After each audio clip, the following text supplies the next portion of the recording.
پیارے رسول صلی اللہ علیہ وسلم کا ارشاد ہے، حق سبحانہ و تقدس کا یہ فرمان ہے، جس شخص کو قرآن کی مشغولی کی وجہ سے ذکر کرنے، دعائیں مانگنے کی فرصت نہیں ملتی، اس کو سب دعائیں مانگنے والوں سے زیادہ عطا کرتا ہوں۔ قرآن مجید میں اتنا مشغول ہے کہ اور کوئی ذکر کا موقع نہیں ملتا، اور کوئی دعاؤں کا وقت نہیں ملتا۔ تو پیارے رسول صلی اللہ علیہ وسلم نے فرمایا، اللہ کہتے ہیں اللہ، جو دعائیں مانگتا ہے ان سب سے زیادہ اسے دیتا ہوں جو قرآن کی تلاوت میں مشغول رہتا، اسے سب سے زیادہ دیتا ہوں۔ قرآن مجید کی مشغولی کی وجہ سے ذکر کرنے، دعائیں مانگنے کی فرصت نہیں ملتی، اس کو سب دعائیں مانگنے والوں سے زیادہ عطا کرتا ہوں۔ اللہ جل شانہ کے کلام کو سب کلاموں پر ایسی فضیلت ہے جیسے خود حق تعالی شانہ کو تمام مخلوق پر، جیسے اللہ بادشاہوں کا بادشاہ ہے، ایسے ہی اس کا کلام بھی بادشاہوں کا کلام، بادشاہوں کے کلاموں کا بادشاہ۔ دنیا والوں کا جو کلام ہے ان سارے کلاموں کا بادشاہ اللہ کا کلام ہے۔ یہ کلام اللہ ہے۔ جس شخص کو قرآن پاک کی یاد کرنے، جاننے، سمجھنے میں، تلاوت کرنے میں اس درجے مشغولی ہے، کسی دوسرے دعا وغیرہ مانگنے کا وقت نہیں ملتا، تو میں دعا مانگنے والوں کے مانگنے سے بھی افضل چیز ان کو عطا کروں گا۔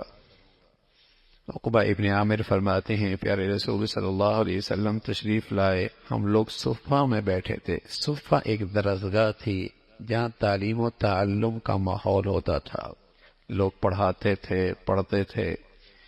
یہ پیارے رسول صلی اللہ علیہ وسلم کی مدینہ منورہ کی پہلی درسگاہ ہے جہاں آپ علیہ الصلوۃ والسلام پڑھاتے، معلم اعظم تھے، اور صحابہ سبحان اللہ اس امت کے سب سے شاندار صفات والے طالب علم تھے۔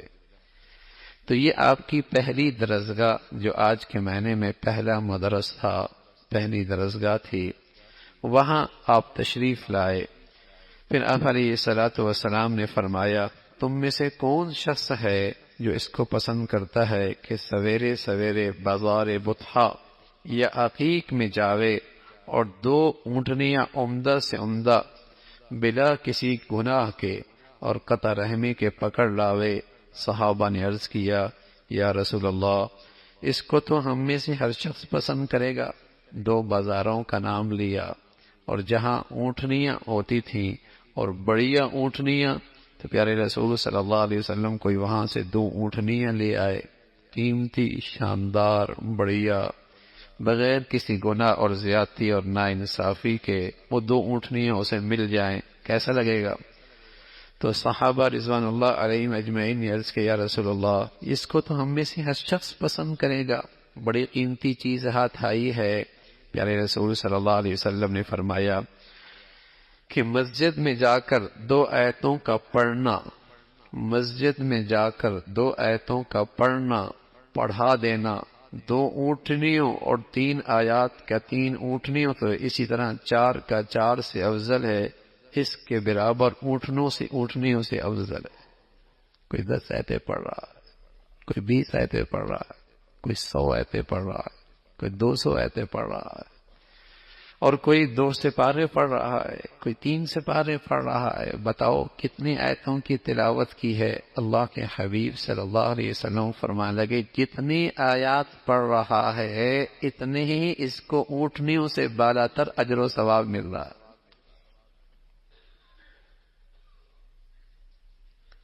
میرے عزیزو، زندگی بہت تھوڑی سی ہے، بہت تھوڑی سی، اور اتنی تھوڑی ہے کہ اللہ کریم کہہ رہا ہے، کأنہم یرونہا لم یلبثوا الا عشیۃ او ضحاہا۔ ایسا لگے گا جب حقیقی زندگی سامنے آئے گی، ایسا لگے گا جیسے اس دنیا میں چند گھنٹے گزار کے آئے، چند گھنٹے گزار کے آئے۔ کأنہم یرونہا لم یلبثوا الا عشیۃ، چند گھنٹے گزار کے آئے۔ زندگی بہت تھوڑی ہے لیکن قیمتی بہت ہے، قیمتی بہت ہے۔ کون اس کے زندگی کی لمحات کو تول تول کے استعمال کرتا ہے اور اس کو کمائی کا ذریعہ بناتا ہے اور کھربوں سال کی زندگی سنوارتا ہے، وہ بڑا دور اندیش ہے۔ بہت تھوڑی سی زندگی ہے، بہت معمولی زندگی ہے، اور میرے اور آپ کے دائیں بائیں کتنے ہیں بھائی؟ چلے گئے نا، چلے گئے۔